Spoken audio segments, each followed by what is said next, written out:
So in this video, I'm going to tell about the process scheduling. Uh, what is meant by process means it is a program in execution. We have so many processes are available in a ready queue. How the CPU scheduler select the process from the ready queue. So that is actually called process scheduling. First, we will discuss about the basic concepts of the process scheduling. Uh, why we need process scheduling is the main objective of the multi-programming is to maximize the CPU utilization. So whenever we are using single programming, suppose in case if it is waiting for any IO operation means the CPU is idle. So to avoid that, what we do is we go for multi-programming. So whenever we are executing multi-programming, if any one program is waiting for any IO operation means, then we can allocate the CPU to some other program, so that program will be executed. So when we do that, so it will improve the CPU utilization. That is, it will maximize CPU utilization. So generally, the process execution consisting of two bursts. One is a CPU burst, and other one is a IO burst. So when we look at the example here, so these are all some CPU burst operation. We have load operation, then add operation.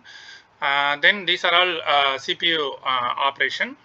Then read from the file. So whenever read from the file, we need some inputs. So in that case, it is waiting for some IO operation. So whenever any IO operation is required, so then it will move from CPU burst into IO burst. That is, the process moves from CPU burst into IO burst. So after getting the input, then again it will switch to CPU burst. Again it performs store increment index. So here again writing to the file. So writing to the file means then it is going to perform the output operation. So again it is waiting for some IO operation. So here again it is moved from CPU burst into IO burst. So the process, the alternate between these any one of the two states. Either it may be in CPU burst or it may be in IO burst. So eventually the final CPU burst ends with terminate the execution. Then there are two different types of scheduling is available. One is a preemptive scheduling and other one is a non-preemptive scheduling. So what is preemptive scheduling means? Once the CPU is allocated to the process, if any higher priority process comes means then it releases the CPU and get the service once the high priority process completes. This is actually called as preemptive scheduling. So preemptive scheduling, what does it means? Means in case if any process it is executing, if any high priority comes means it will uh, release the CPU to that high priority process. So that type of scheduling is called as preemptive scheduling.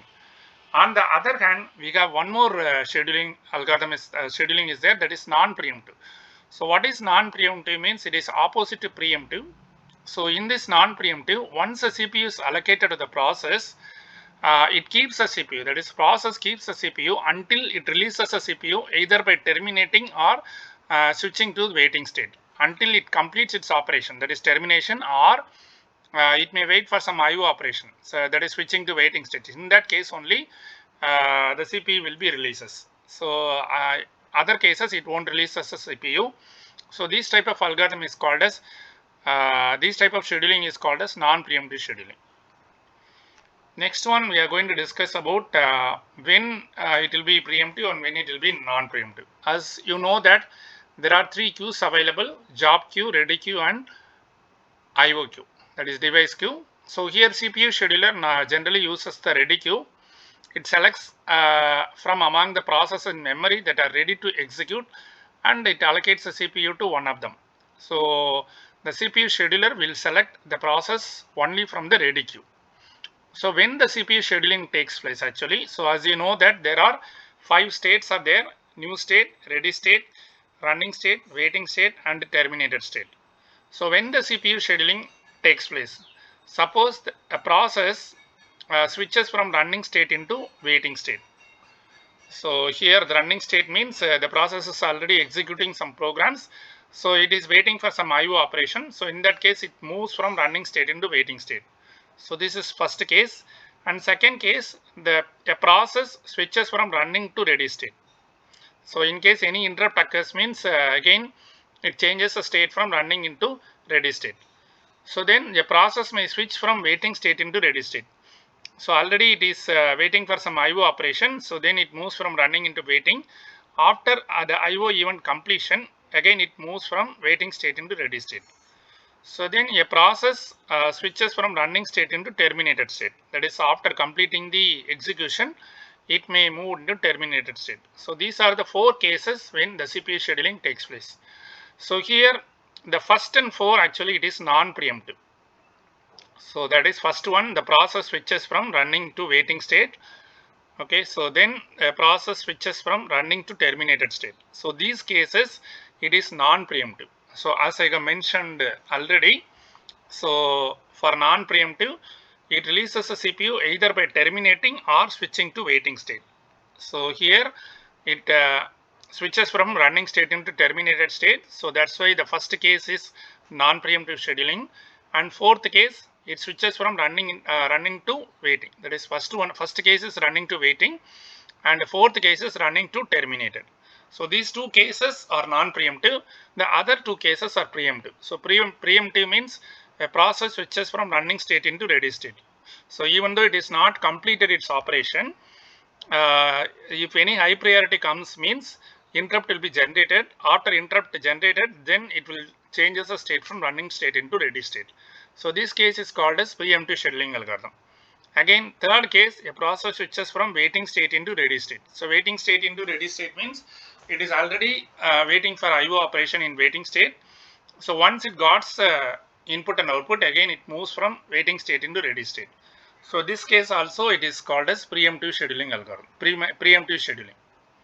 These are the 2 different types of scheduling. One is preemptive and other one is non-preemptive.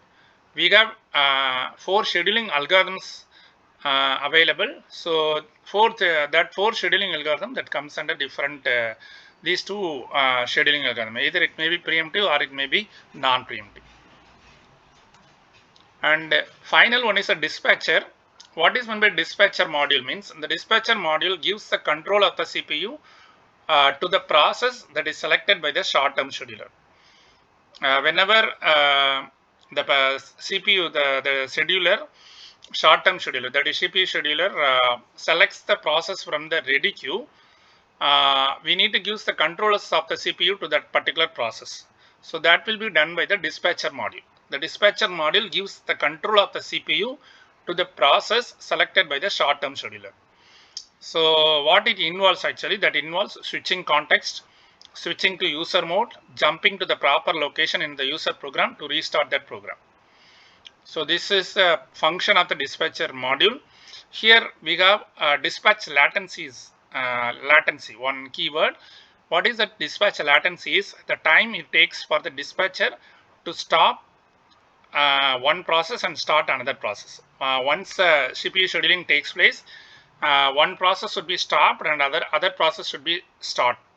So that time, the time it takes for dispatcher to stop one process and start another process, that time is called as dispatch latency.